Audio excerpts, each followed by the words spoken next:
Assalamualaikum warahmatullahi wabarakatuh. Waalaikumsalam warahmatullahi wabarakatuh. Alhamdulillahillazi anzala al-Qur'an hudan lin-nasi wa bayyinatin minal huda wal furqan. Wassalatu wassalamu ala asyrafil anam wa ala alihi wa ashabihil kiram, amma ba'du. Saudara-saudara kaum muslimin rahimakumullah. Setiap penganut agama di dunia ini mempunyai sesuatu kitab yang dianggapnya sebagai kitab suci.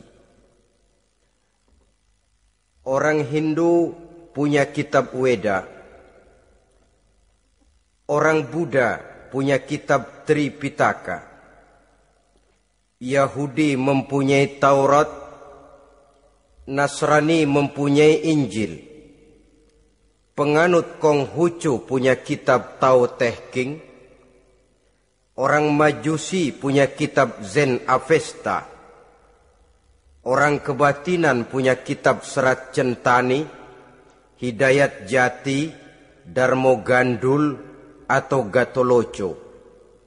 Sementara kita umat Islam oleh Allah diberikan Al-Quranul Karim.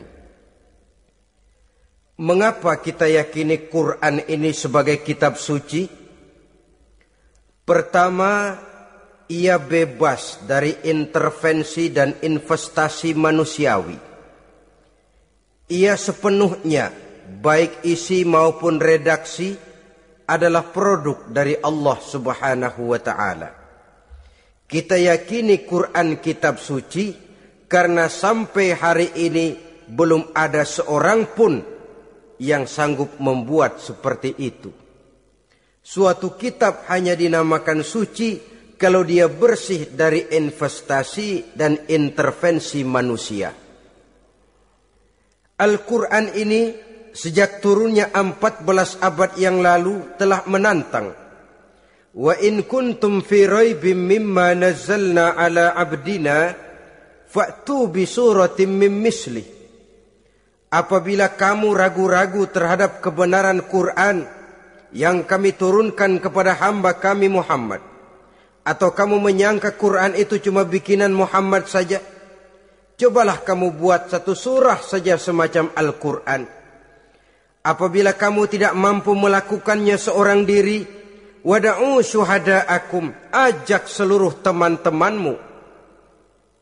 Sejak tantangan ini turun 14 abad yang lalu, sampai hari ini, tidak seorang pun yang sanggup membuat satu surah saja semacam Al-Quranul Karim.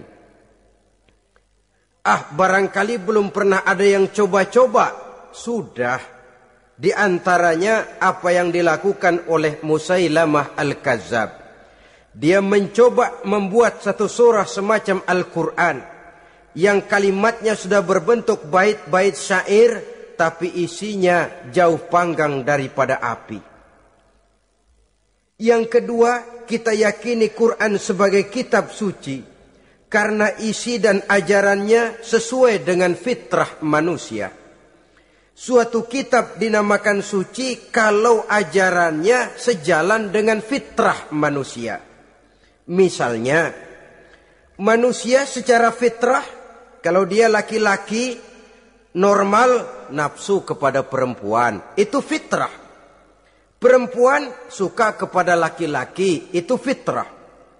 Kalau ada kitab suci, tapi melarang manusia untuk kawin, kesuciannya perlu diselidiki.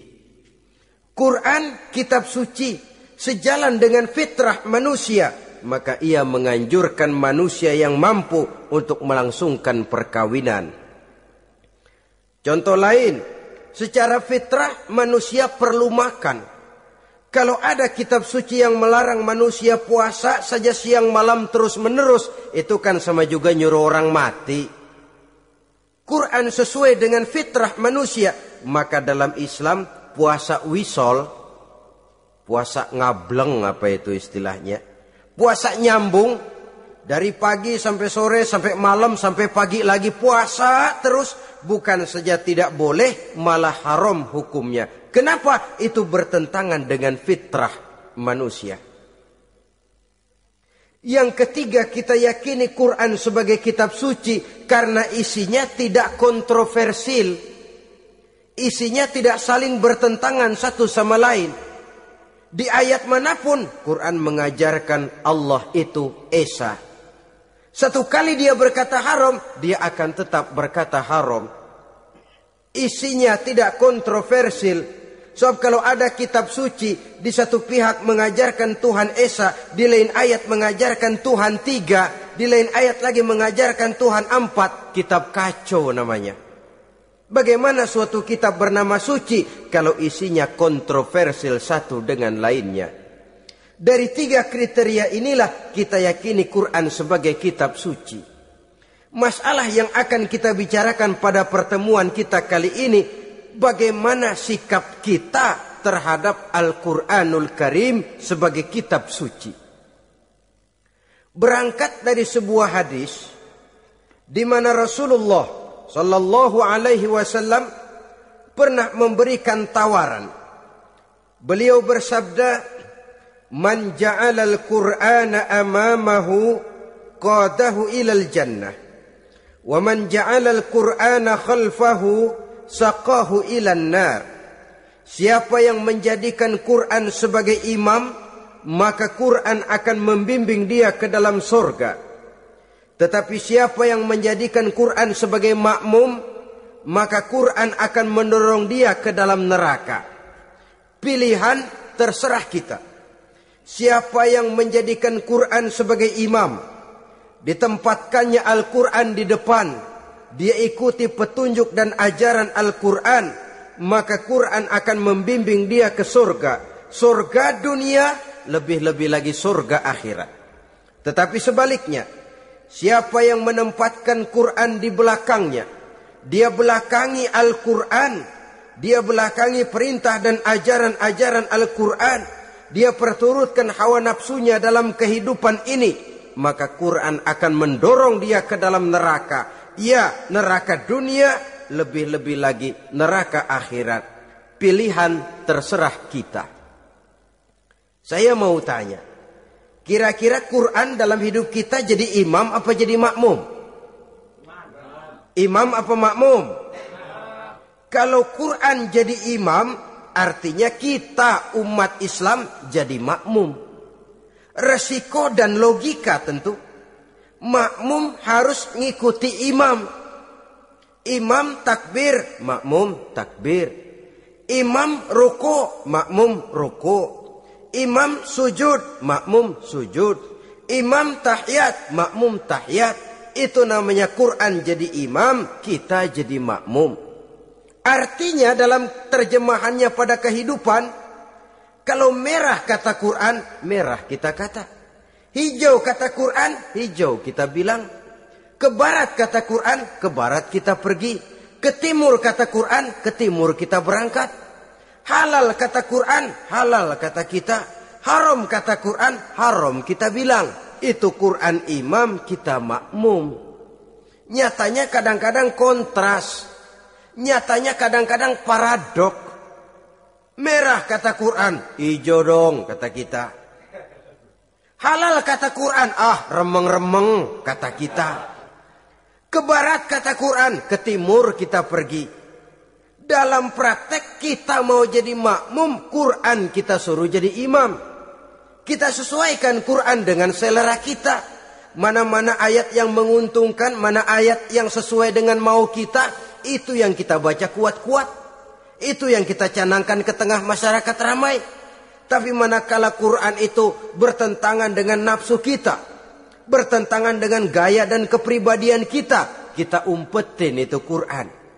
Kalau kita cuma umpetin lumayan, kadang-kadang kita tuduh Quran ketinggalan zaman. Kita anggap Quran tidak relevan lagi dengan situasi dan kondisi. Kalau sudah begitu, sudah menyeberang terlalu jauh namanya. Saudara-saudara kaum muslimin rahimakumullah. Inilah makna hadis Nabi yang diriwayatkan dari Imam Ali bin Abi Thalib, bersabda Rasul, "Man qara'al Qur'ana fastazharahu fa ahalla halalahu wa harrama haramahu adkhalahul jannah." Barang siapa yang membaca Al-Quran lalu memperhatikannya, kemudian menghalalkan yang halal dan mengharamkan yang haram, maka Allah akan memasukkan orang itu ke dalam surga, ya surga dunia, ya surga akhirat. Apabila kita renungi hadis ini, maka untuk berimam kepada Al-Quran ada 3 jalan utama yang harus kita laksanakan. Pertama, dari kalimat man qara'al Qur'an, barang siapa yang membaca Al-Quran. Ini artinya siapa yang ingin menjadikan Quran sebagai imam di dalam kehidupan, jalan pertama yang harus ditempuhnya menanamkan kegemaran membaca Al-Quranul Karim. Al-Quran gharibun fima baina qaumin la yaqra'una. Quran akan jadi asing, Quran akan jadi aneh kalau terletak di tengah rumah orang Islam yang tidak suka membaca Al-Quranul Karim. Jadi langkah pertama, tanamkan kegemaran membaca Al-Quran. Saya tidak menyalahkan kalau remaja kita gandrung kepada Stevie Wonder. Baik kalau mereka senang kepada suara emasnya Michael Jackson atau suaranya Madonna. Tapi kalau sampai harus mengalahkan kecintaan mereka kepada membaca Al-Quran, ini ironi. Sebagai orang tua, kalau anak-anak kita buta huruf Latin, katanya menghambat pembangunan. Bahkan pemerintah saja menggalakkan bebas 3B itu. Buta aksara diantaranya, supaya rakyat bisa membaca huruf Latin. Kalau anak-anak kita buta huruf Latin, katanya menghambat pembangunan. Bagaimana kalau anak-anak kita buta huruf Quran? Jelas saja menghambat proses kesadaran dan kebangkitan dari dunia Islam itu sendiri. Satu contoh ringan. Dulu sebelum pembangunan merata, listrik belum lagi masuk desa, kampung gelap, rumah pakai lampu minyak. Kalau kita masuk kampung, terasa banyak orang Islam. Kenapa? Di rumah sebelah sana kita dengar anak muda sedang latihan baca rawi. Sebelah sini ibu-ibu sedang selawatan. Di rumah sana remaja sedang baca Quran. Pembangunan maju, listrik masuk desa. Alhamdulillah. Tapi apa yang kemudian terjadi? Proses pergeseran nilai. Setelah listrik masuk desa, radio main kenceng-kencengan, televisi main gede-gedean, baca Quran sudah barang aneh, langka.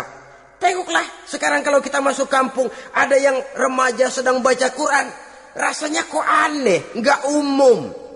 Sesuatu yang baik malah menjadi nilai-nilai keanehan. Saudara-saudara kaum muslimin rahimakumullah, tanamkan kegemaran membaca. Dalam satu hadis Nabi pesan, nawiru buyutakum bitilawatil Quran, sinari rumah tanggamu dengan bacaan Quran. Sebab listrik ini cuma bisa menerangi gelap, tapi tidak akan sanggup menerangi hati manusia. Quran produk Allah, dibaca dalam segala keadaan, tepat dan pantas. Lihat saja, orang sedih baca Quran, terhibur. Orang gembira baca Quran, tidak lupa diri. Di rumah mewah ada yang baca Quran, bagus. Di gubuk reot di pinggir kali ada yang baca Quran, cocok. Orang kawin dibacakan Quran, bagus. Orang mati dibacakan Quran, tidak jelek. Dalam segala keadaan, in all season, bahasa kerennya, dia pantas dibaca. Saudara-saudara, bahkan orang sakit gigi pun kalau dengar baca Quran tidak marah. Coba lihat. Dia senang benar lagu Michael Jackson, tapi giliran sakit gigi, coba setelin lagu Michael Jackson kalau nggak mencah-mencah. Kamu gila apa nggak tahu saya lagi sakit gigi, tapi coba bacakan Quran. Dia pasti tidak marah. Begitu besar daya pengaruhnya. Bahkan Abu Jahal sama Abu Lahab pernah rapat. Kata Abu Jahal sama Abu Lahab, Mas Lahab, gini loh mas. Kenapa? Ini saya pikir-pikir salah satu yang menyebabkan kenapa saudara kita banyak ikut ajaran Muhammad. Mereka kalau sudah dengar bacaan Quran terpesona. Jadi kita blokir saja. Caranya gimana? Kasih pengumuman kepada Quraisy, jangan sekali-kali mau dengerin Muhammad baca Quran. Kamu juga jangan. Dan kamu, saya pun begitu. Mari kita janji, tidak mau dengar bacaan Quran. Salaman, pulang ke rumah masing-masing. Dapat 1 hari tahan, 2 hari bertahan, 3 hari, seminggu ke atas.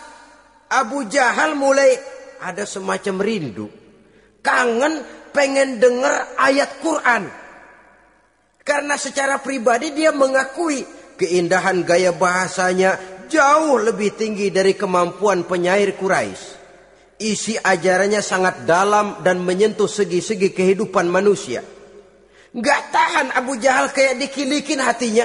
Keluar rumah mindik-mindik, ngumpet-ngumpet. Ngempet di rumah Nabi. Pengen dengar Nabi baca Quran. Rupanya Abu Lahab sama. Pikir Abu Lahab gak bakalan keluar. Abu Lahab berpikir, Jahal pasti di rumah. Dua-duanya bareng berangkat ke rumah Nabi. Cuma yang satu dari sebelah barat, yang satu dari sebelah timur. Ngempet, ketemu di sudut, sama-sama kaget. Jahal, loh kamu Lahab? Iya, kamu ngapain? Lah kamu ngapain? Akhirnya sama-sama malu. Sama-sama tidak bisa menahan diri. Akhirnya sama-sama ngakuin. Bagaimanapun kita harus akui bahwa Al-Quran ini mengandung daya pesona yang sangat luar biasa. Itu dari segi bacaan. Belum lagi dari segi ajaran. Belum lagi dari segi isi. Tanamkan kegemaran membaca Al-Quran. Sampai-sampai Nabi katakan, Innallazi laisa fi jawfihi syai'um minal Quran kal baitil kharib. Orang yang dari tenggorokannya belum pernah keluar ayat Quran barang sepotong pun, belum pernah ngaji barang seayat pun, itu orang kata Nabi kal baitil kharib, kayak rumah kosong. Rumah kan kalau kosong biar bagus, mewah, besar, perabotannya lengkap. Kalau kosong angker. Setan kuntilanak memedi betah benar di situ. Saudara-saudara kaum muslimin rahimakumullah. Dalam satu percontohan Nabi mengatakan begini. Masalul mu'minil lazi yaqra'ul Qur'an kamasalil utrujah. Rihuha thayyibun wa ta'muha thayyibun. Orang mukmin yang suka membaca Quran adalah ibarat buah utrujah. Baunya wangi, rasanya lezat. Kira-kira kalau di negeri kita buah apa utrujah itu? Semacam jeruk yang manis lah. Sudah baunya wangi, rasanya enak. Itu buah itu. Orang mukmin yang suka baca Quran kayak buah itu. Baunya wangi, rasanya enak. Artinya syiarnya hidup, isinya memang orang mukmin. Sebaliknya, wa masalul mu'minil lazi la yaqra'ul Qur'an kamasalit tamrah la riha laha wa ta'muha hulwun. Orang mukmin yang tidak suka baca Quran kayak korma. Rasanya emang manis, cuman kagak ada baunya. Artinya apa? Syiarnya kurang. Kalau orang belum tapi kenal kan kagak mau makan korma. Kenapa? Nggak ada baunya. Daya tariknya kurang walaupun rasanya enak. Kalau daya tariknya nggak ada, kan nggak ada iklannya, tidak ada syiarnya. Itu orang mukmin yang tidak suka membaca Quran. Ibarat buah, nggak ada baunya, walaupun rasanya enak. Orang kurang tergerak, kurang syiar, kurang daya tarik. Sebaliknya, wa masalul munafiq allazi yaqra'ul Qur'an kamasalir raihanah. Rihuha thayyibun wa ta'muha murrun. Orang munafik yang suka baca Quran seperti buah raihanah. Apa itu? Baunya wangi, rasanya pahit. Orang munafik baca Quran kayak buah itu. Baunya sih enak, cuman rasanya pahit. Ya munafik baca Quran. Syiarnya sih lumayan, daya tariknya hebat, isinya munafik. Nah, paling jelek orang munafik yang gak suka baca Quran. Wa masalul munafiqil lazi la yaqra'ul Qur'an kamasalil hanzalah laisa laha rihun wa ta'muha murrun. Orang munafik yang tidak suka baca Quran seperti buah hanzalah, sudah enggak ada baunya, rasanya pahit lagi. Kalau buah pacek kali. Udah baunya kagak ada, kalau dimakan bikin orang celeng. Saudara-saudara kaum muslimin rahimakumullah, tanamkan kegemaran membaca Al-Quran. Karena membaca Al-Quran merupakan ibadah yang besar. Bahkan kata Nabi, afdalu ibadati abdi qiraatul Quran. Nilai ibadah yang paling baik dari hambaku adalah ibadah membaca Al-Quran. Dalam solat pahalanya lebih besar di luar solat daripada di luar solat.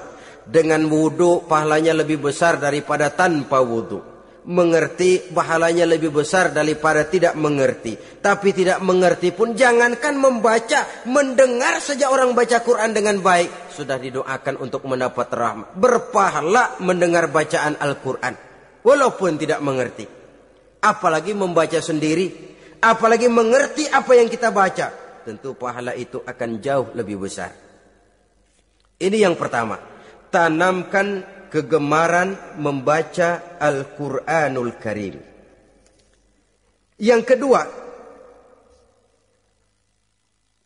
dalam hadis tadi, fastazharahu, man qara'al Qur'ana fastazharahu.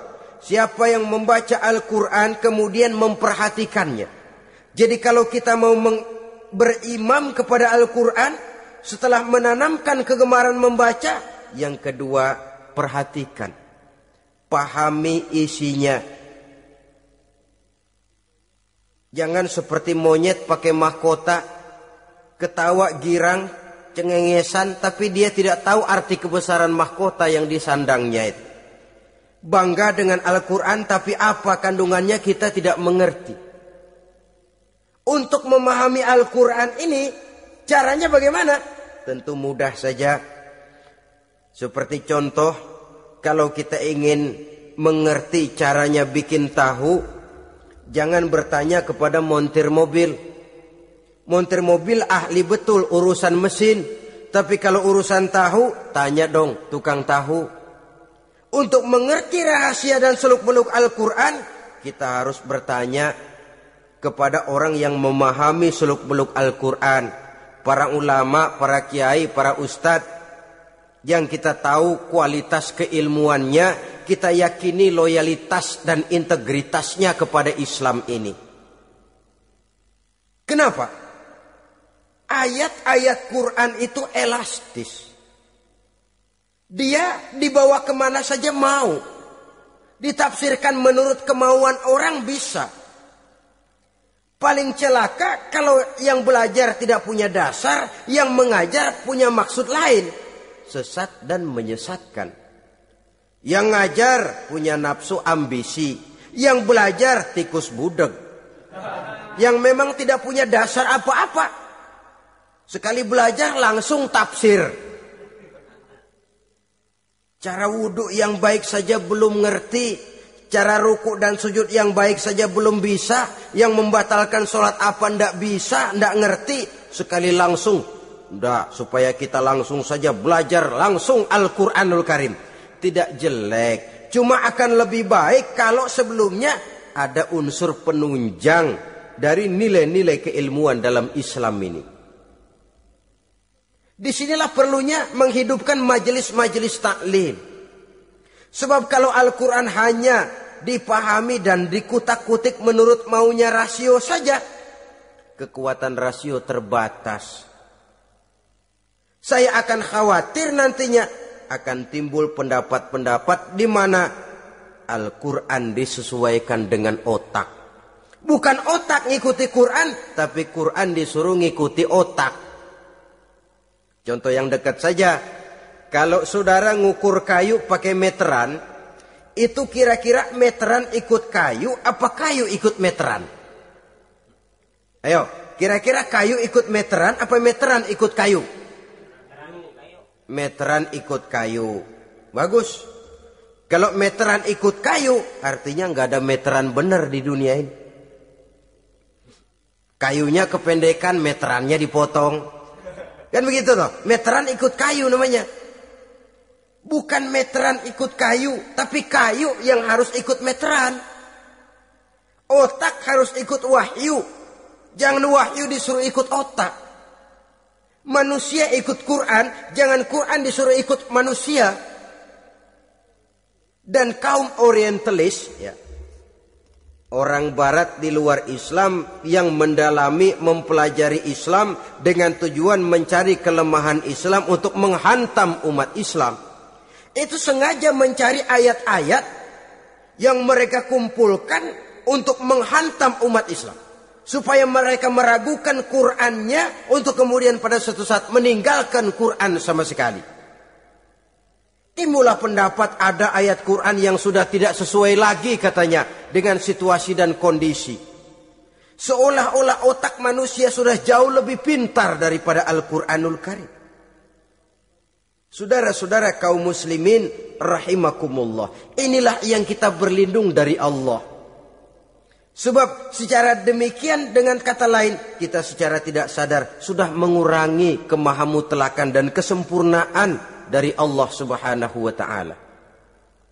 Untuk memahami Al-Qur'an maka kita harus bertanya kepada ahlinya, mengaji, menghidupkan majelis-majelis taklim.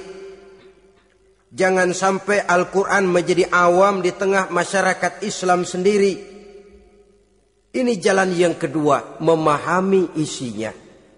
Sehingga dengan demikian, manakala Al-Quran dibacakan orang, pemikiran kita tidak lagi terpusat kepada kemerduan suara orang yang membaca, tapi tertuju kepada isi yang dikandungnya. Sehingga dalam kondisi semacam itu, boleh jadi tiap kali dibacakan Al-Quran, nilai iman makin tambah. Kita dengar orang baca, Alam taro kaifa fa'ala rabbuka bi ashabil fil. Terbayang oleh kita bagaimana Raja Abrahat dengan pasukannya mau menghancurkan Ka'bah. Bagi Allah cukup menurunkan burung ababil, hancur lebur Abrahat, raja besar dengan seluruh pasukan gajahnya. Berantakan dibuatnya cuma dengan burung ababil. Allah maha besar, Allah maha kuasa. Tambah iman. Kalau tidak, ya seperti yang banyak terjadi. Quran menceritakan azab, kita malah kesenangan. Walakum azabun alim. Kamu akan mendapat azab yang pedih. Kita teriak di pojokan, toyib, toyib. Allah, alhamdulillah. Digambarkan azab malah baik-baik. Bahwa kita suka, kita gemar kepada bacaan Quran dengan suara yang merdu, alhamdulillah. Akan lebih baik lagi kalau kita mengerti apa yang dibacanya. Sebab perintah membaca tersirat makna perintah untuk memahami. Perintah memahami tersirat makna untuk mengamalkan. Dengan kata lain, kita hanya bisa mengamalkan Quran dengan baik kalau kita mengerti isinya. Kita hanya bisa mengerti isinya kalau kita rajin membacanya. Baik membaca yang tersirat, baik membaca yang tersurat dengan petunjuk para alim ulama, para kiai, dan orang-orang yang ahli di bidang itu. Saudara-saudara kaum muslimin rahimakumullah. Inilah jalan kedua. Upayakan memahami isinya. Hidupkan kajian-kajian agama. Hidupkan majelis-majelis taklim. Jangan sampai Al-Quran asing di hati kita sendiri. Jangan sampai kita awam terhadap makna kandungan dan ajaran Al-Quran. Sementara kita yakini bahwa dialah yang akan bisa membimbing kita menuju kebahagiaan sejak dari dunia sampai ke akhirat nanti. Jalan ketiga untuk berimam kepada Al-Quran, setelah menanamkan kegemaran membaca, lalu berupaya memahami isinya, yang ketiga adalah mengamalkannya dalam kehidupan, sesuai dengan kemampuan yang kita miliki.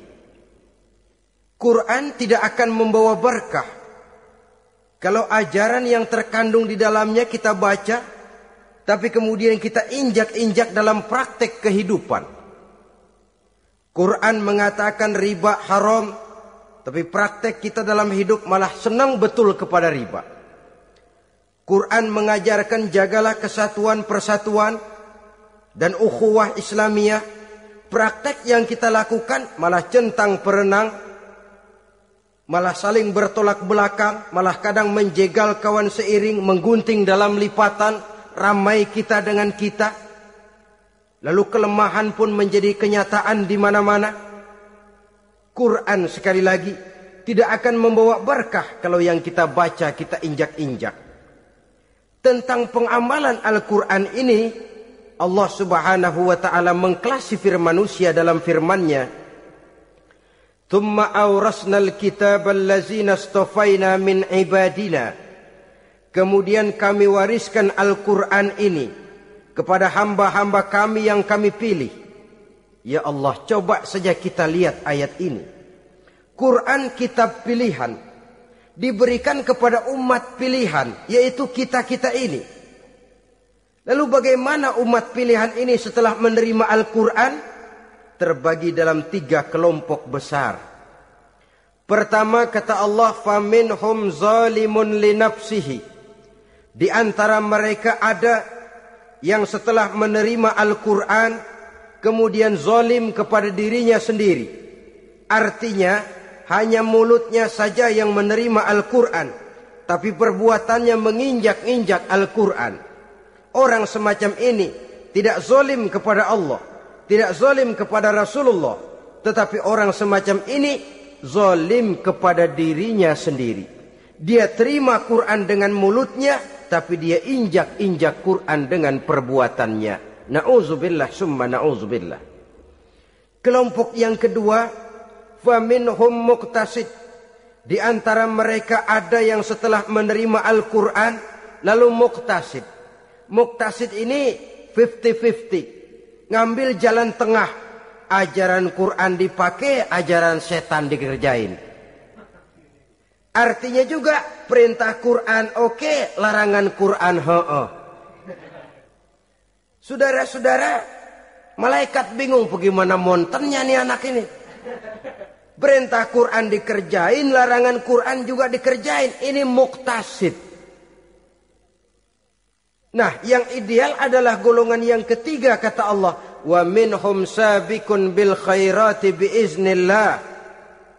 Di antara mereka ada lagi yang setelah menerima Al-Quran lalu berlomba-lomba melaksanakannya, berlomba-lomba mengamalkan kebaikan, dan itu hanya bisa terjadi biiznillah, dengan izin dari Allah. Hidayah, saudara-saudara. Berapa banyak orang yang mengerti Quran tapi hidupnya jauh dari cahaya Quran. Berapa banyak orang yang ahli Quran tapi cahaya Quran tidak menerangi kehidupannya. Berapa banyak orang yang ahli hukum tapi bikin bingung masyarakat dengan fatwanya. Saudara-saudara kaum muslimin, kenapa bisa terjadi? Itu tidak ada hidayah, tidak biiznillah, tidak ada izin dari Allah. Maka bisa membaca Quran, alhamdulillah. Bisa memahaminya, kita bersyukur kehadirat Allah. Lebih penting dari itu, kita mohon hidayah agar bisa mengamalkannya sesuai dengan kemampuan kita. Saudara-saudara kaum muslimin rahimakumullah. Mana yang lebih banyak di zaman kita sekarang ini? Kita bisa analisa. Ada yang menerima Quran hanya dengan mulutnya saja. Kalau ditanya, Tuhanmu siapa? Allah. Kiblatmu mana? Ka'bah. Saudaramu siapa? Umat Islam. Kitab sucimu apa? Quran. Kamu bisa baca? Enggak. Ya, kalau cuma tidak bisa baca, barangkali kadang-kadang Quran saja pun tidak punya. Ini yang ironi, ini yang menyedihkan. Saudara-saudara kaum muslimin rahimakumullah. Tanpa melaksanakan konsepsi Al-Quran di dalam kehidupan, maka kesenangan kita membacanya, pengertian kita tentang Al-Quran barangkali tidak akan bisa berbuat terlalu banyak di dalam kehidupan. Maka sekarang ini sudah ada terjemahan Quran dalam bahasa Indonesia, dalam bahasa daerah, dalam bahasa Inggris, Belanda, bahkan Jerman, yang masih harus terus dan selalu ditingkatkan terjemahan Quran di dalam kehidupan. Dengan kata lain, kita umat Islam menunggal dengan Quran kita. Jangan cuma jadi kebanggaan Islam tinggi, tidak ada yang lebih tinggi dari Islam. Quran kitab suci, tidak ada yang bisa menandinginya. Qurannya, tapi umatnya, kadang-kadang kita ini jauh panggang daripada api. Kita bersyukur musabaqah tilawatil Quran dihidupkan dengan biaya bermiliar rupiah. Sejak dari tingkat kelurahan, kecamatan, wali kota, provinsi, sampai kepada tingkat nasional. Untuk menanamkan kegemaran membaca Quran. Setelah itu hendaknya diadakan peningkatan dengan upaya memahaminya. Sehingga pada suatu saat boleh kita adakan musabaqah pengamalan Quran. Hadiahnya sudah langsung dari Allah sendiri. Ini yang kita perlu berlomba.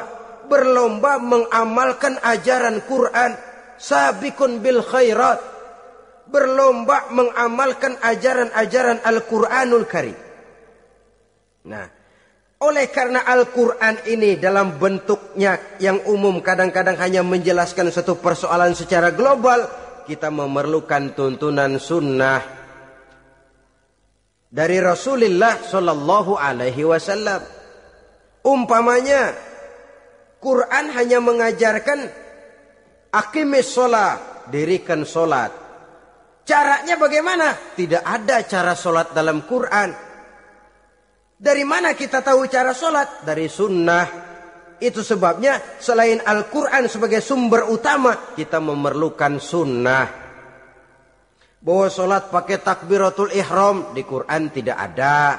Bahwa sholat pakai tahiyat dalam Quran tidak ada. Jadi kalau orang cuma Quran saja, tidak ada sunnah itu, ya bagaimana kita bisa sholat? Quran cuma mengatakan wa atimmul hajja wal umrata lillah, laksanakan haji dan umrah karena Allah. Bagaimana manasik haji? Bagaimana cara sa'i? Bagaimana cara wukuf? Bagaimana cara melontar? Tidak ada dalam Quran. Yang memuat itu tidak lain sunnah. Untuk memahami Quran dan sunnah ini, kita memerlukan orang yang menguasai Quran dan sunnah. Oleh karena itu kita perlu petunjuk kepada para ulama. Itu sebabnya Quran sendiri mengatakan, wa in tanaza'tum fi syai'in farudduhu ilallahi wa rasulih. Apabila kamu berbeda pendapat tentang suatu persoalan, kembalikan kepada Allah dan Rasulnya. Kembalikan kepada Allah artinya kembalikan kepada Quran. Kembalikan kepada Rasul maksudnya kembalikan kepada sunnah. Siapa yang mengerti Quran dan sunnah? Para ulama yang kualitas ilmunya kita yakini, loyalitas dan kredibilitas serta integritas keislamannya bisa menjadi panutan. Saudara-saudara kaum muslimin rahimakumullah. Dengan demikian, kalau orang berkata langsung saja memahami Quran, sekarang kan sudah banyak terjemahannya, tidak usah lewat ulama-ulamaan. Saya tidak mencela, cuma agak mengkhawatirkan. Kalau dia memahami Quran cuma sekedar lewat terjemahannya saja, sangat mungkin jadi dia bisa salah paham. Kita memerlukan bantuan sunnah, kita memerlukan petunjuk para ulama yang menguasai di bidang itu. Kembalikan kepada Quran dan sunnah, artinya bertanya kepada orang yang memahami Quran dan sunnah. Loh, dengan begitu kan akan terjadi perbedaan pendapat. Perbedaan pendapat sesuatu yang halal sepanjang tidak menyebabkan kita berpecah belah. Halal berbeda pendapat. Asal diletakkan pada proporsinya. Apalagi kalau perbedaan pendapat itu cuma masalah teknis, bukan masalah prinsip. Kenapa tidak pulang saja kepada tuntunan Quran? Lana a'maluna walakum a'malukum. Kami akan mengamalkan amalan yang kami yakini benarnya. saudara persilahkan mengamalkan amalan yang saudara yakini benarnya. Sama-sama punya alasan, sama-sama punya dalil. Tidak usah saling menyalahkan. Tidak usah saling mengklaim, merasa yang paling benar, orang lain salah semua. Kemukakan argumen, jangan sentimen. Harus dengan semangat mencari kebenaran, bukan untuk mencapai kemenangan.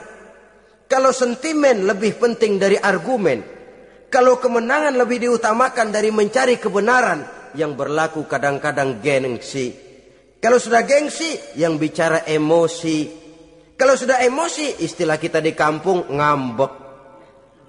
Gedean ilmunya sama ambeknya. Kadang-kadang, dah saya kalau nggak jadi imam nggak mau sembahyang di situ. Kalau nggak jadi imam, orang lain dianggapnya kagak sah sembahyangnya. Oh, pokoknya kalau nggak ngaji sama saya Islamnya kurang bener. Mengklaim. Perbedaan pendapat wajar, halal, asal tidak menyebabkan kita berpecah belah. Dan sewajarnya kita lebih berusaha mencari titik pertemuan, memperbesar persamaan, dan bukan mengutak-ngutik perbedaan. Kadang-kadang inilah penyakit kita nih. Satu kunut, satu tidak sembahyang subuhnya. Bisa RT. Satu usoli, satu tidak. Bisa RW. Satu azan sekali Jumatan, satu dua kali bikin masjid lagi. Kenapa bukan persamaannya yang dicari? Kenapa justru perbedaannya yang diperbesar? Yang masalah macam ini sampai kiamat tidak pernah selesai. Kan lebih baik kalau kita ditanya orang, Pak, sholat subuh itu pakai kunut apa tidak sih? Kalau saya pakai. Kalau yang tidak pakai kunut bagaimana Pak? Betul, kata yang tidak pakai. Jadi yang pakai kunut betul. Betul, karena saya pakai kunut. Yang tidak juga betul. Betul, kata yang tidak pakai. Kalau yang kunut betul, yang tidak kunut betul. Lalu yang salah yang mana Pak? Yang salah yang subuh nggak sembahyang. Lebih objektif, proyek garapannya ada, umat tidak berpecah belah. Ini yang konyol, kadang-kadang khutbah Jumat pakai membongkar khilafiyah, menghantam tahlil, menghantam kunut. Selesai sembahyang Jumat, apa yang terjadi? Umat resah, masyarakat gelisah, polemik timbul, masalah tidak terselesaikan. Orang jadi khotib itu raja dalam mimbar Jumat, siapa yang mau bantah dia? Kalau memang mau buka itu persoalan khilafiyah, buka dalam forum khusus. Adakan pengajian, jelaskan masalahnya secara luas, mendasar. Jangan mengklaim dan memponis. Berikan kebebasan kepada umat untuk menilai. Masalahnya selesai, yang tidak puas bisa bertanya. Saudara-saudara, sudah lewat masanya kita meributkan soal itu. Sudah datang waktunya di mana kita lebih mementingkan dan membicarakan masalah-masalah yang lebih mendesak dihadapi oleh umat. Kemiskinan misalnya. Kebodohan misalnya. Keterbelakangan umpamanya. Peluang untuk mendapatkan pendidikan yang layak bagi anak-anak kita yang berotak cerdas tapi tidak punya kemampuan ekonomi umpamanya. Itu akan lebih objektif ketimbang kita membicarakan masalah-masalah yang sampai kiamat tidak akan pernah selesai. Yang hanya akan menyebabkan kita menjadi lemah, persatuan koyak, solidaritas sosial lalu menurun, saling curiga menjadi tumbuh karenanya, dan pada akhirnya kita tidak akan pernah bisa berbuat banyak. Untung kalau tidak menjadi tertawaan bagi orang yang berdiri di luar pagar.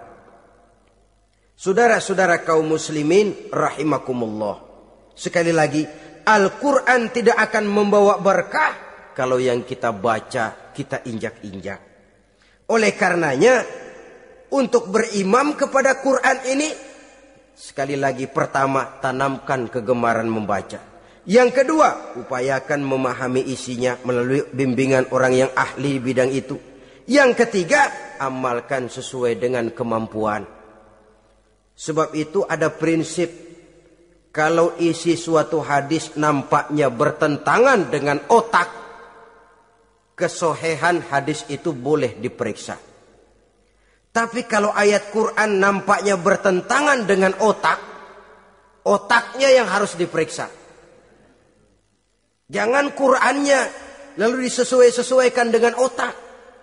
Sebab kalau kita sudah berani berteori, ada ayat Quran yang tidak sesuai dengan keadaan. Ayat yang mana? Yang ini. Tahun depan tambah lagi. Tahun depan tambah lagi. Makin lama makin habis Al-Quran itu. Yang perlu diperbarui cara kita memahami Quran. Bukan dengan mengemukakan teori ayat Quran kehilangan relevansi. Cara kita memahami barangkali yang kurang relevan. Dalam situasi, dalam konteksnya dengan situasi dan kondisi. Jangan lupa, Al-Quran ini kan untuk semua umur. Dia bisa dipahami secara filosofis, dia bisa dipahami dengan kacamata orang awam. Tingkat kemampuan berpikir orang tidak semuanya sama. Kalau semua orang kita mau ajak berfilsafat, merenung dalam-dalam, menerawang tinggi-tinggi, ialah buat mereka yang terjangkau oleh perguruan tinggi. Tapi buat saudara-saudara kita, pedagang-pedagang kecil, petani di desa-desa terpencil, remaja-remaja yang jauh dari sentuhan teknologi canggih, sanggupkah mereka berpikir filosofis? Sementara mereka merupakan bagian terbesar dari kondisi umat ini. Saudara-saudara kaum muslimin, oleh karenanya ditentang membaca, memahami dan mengamalkan.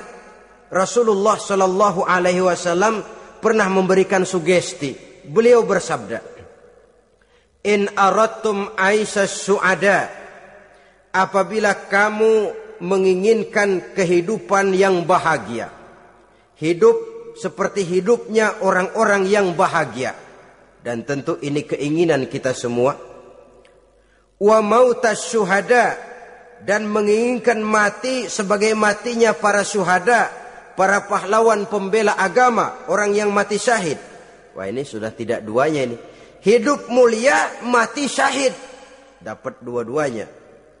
Wan najata yaumal hasyri, dan ingin mendapat keselamatan pada hari hasyar, hari pengumpulan manusia di padang mahsyar. Wazilla yaumal harri, dan mendapat perlindungan dari Allah pada hari yang sangat panas. Wal huda minad dhalalah, dan mendapat petunjuk dari kesesatan. Nah, ini keinginan semua orang. Kan yang kita cari apa sih? Hidup bahagia. Biar ndak kaya asal bahagia, sudah enak. Lalu apalagi? Matinya sebagai syahid. Kemudian di hari pengumpulan nanti mendapat keselamatan. Lalu pada saat orang lain kepanasan kita mendapat perlindungan. Kemudian orang lain kebingungan kita mendapat petunjuk. Kalau ini yang diinginkan kata Nabi, resepnya fa'adimu qiraatal Quran, maka lazimkan, biasakan olehmu membaca Quran. Tidak ada terlambat. Idealnya memang dari kecil, sebab lidah kalau sudah kaku berat. Disuruh baca innallaha laghaniyun hamid, lidahnya berat. Innallaha lampuniyun hamid, lampuniyun. Laghaniyun jadi lampuniyun. Lidah itu kalau sudah berat ya memang berat. Disuruh baca ya bani Israel, lidahnya berat. Ya bini Siroil gitu. Jadi ya bini Siroil. Saudara-saudara, idealnya memang dibiasakan dari kecil supaya lidah itu ringan. Kalau tidak, tidak ada istilah terlambat. Saya malu pak, belajar alif-alifan udah gede. Ya jangan alif-alifan, alif beneran. Alif-alifan kapan bisanya? Alif beneran yang dipelajari. Tidak ada istilah terlambat, tidak ada istilah malu untuk belajar Al-Quran ini. Saudara-saudara kaum muslimin rahimakumullah. Ini sugesti untuk menanamkan kegemaran membaca. Lalu sugesti untuk memahaminya. Tentu banyak ayat, banyak hadis. Mengapa tidak di antara kamu sekelompok orang yang berangkat untuk memperdalam, memahami agama? Falaula nafaro min kulli firqatin minhum ta'ifatun liyatafaqahu fid din. Di tengah kelompok orang yang berangkat belajar teknologi canggih, di tengah grup orang yang mendalami ekonomi, di tengah kelompok orang yang membidangi hukum, di tengah kelompok orang yang sibuk meneliti ilmu-ilmu kedokteran. Mengapa tidak ada kelompok orang yang secara takhasus liyatafaqahu fid din, mendalami agama ini, mendalami Quran ini? Harus ada. Lalu sugesti untuk mengamalkan Al-Quran kelihatan dari peringatan Allah yang kita bisa temukan pada surah Toha ayat 124 sampai dengan 127.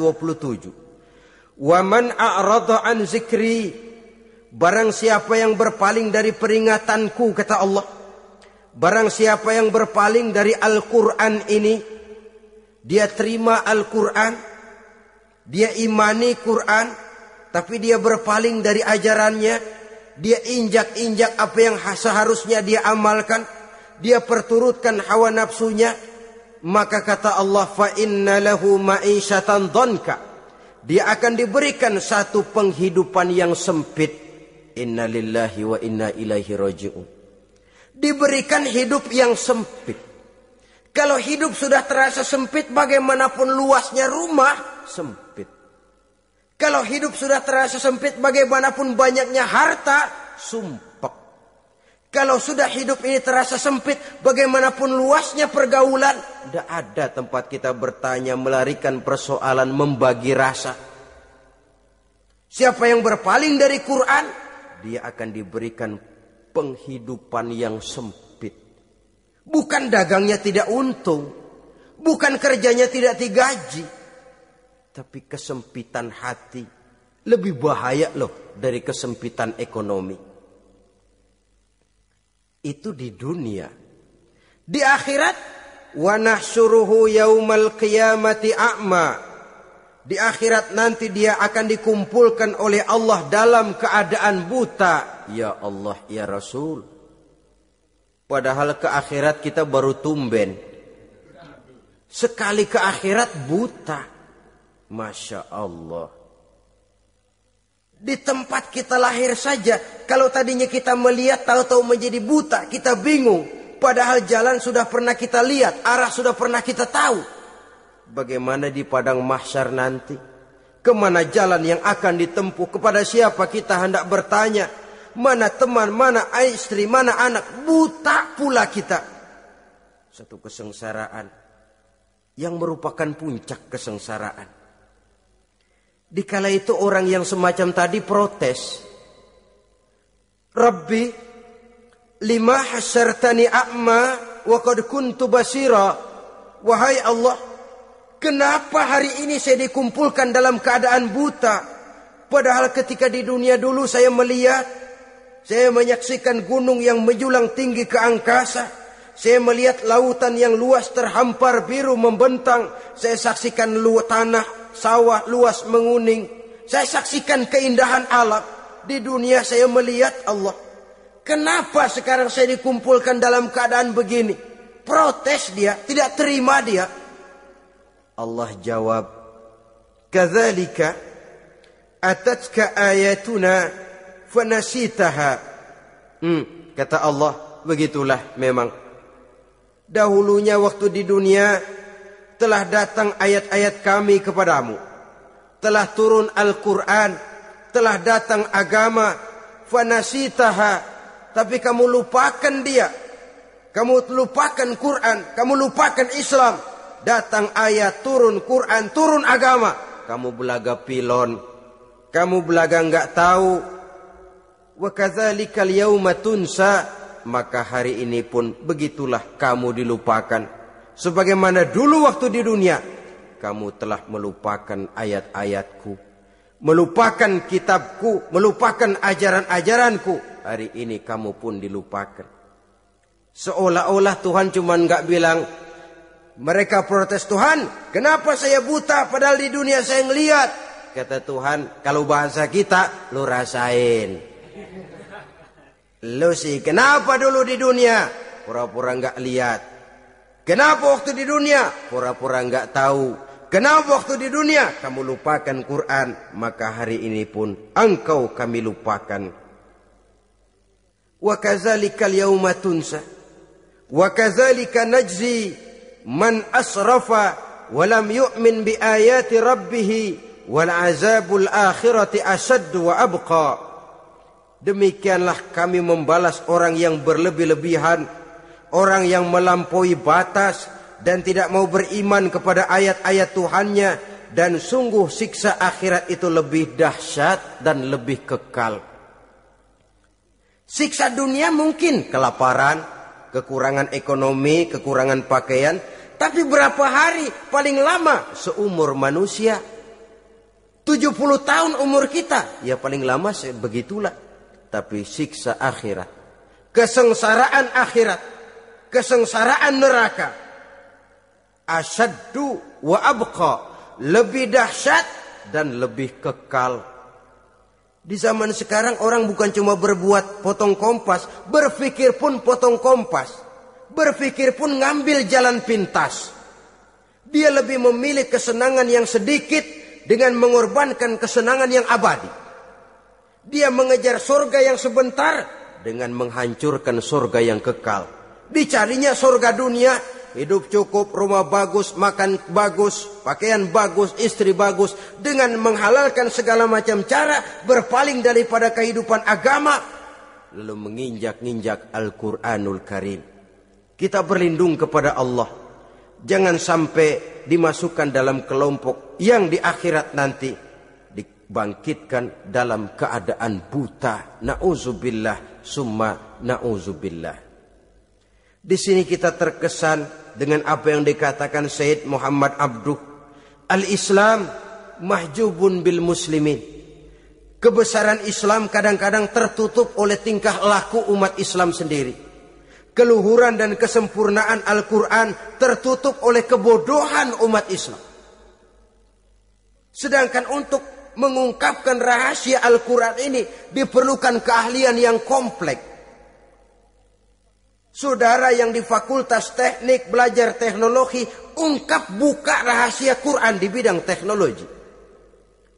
Saudara yang di bidang kedokteran, ungkap buka rahasia Al-Quran di bidang kedokteran. Saudara yang ahli geologi, pelajari struktur kulit bumi dengan mengungkap rahasia Al-Quran. Sehingga pengkajian kita tentang teknologi, pengkajian kita tentang angkasa luar, pengkajian kita tentang anatomi manusia akan berakhir kepada subhanaka ma khalaqta hadza batila. Ya Allah, tidak satu pun yang Engkau ciptakan ini sia-sia.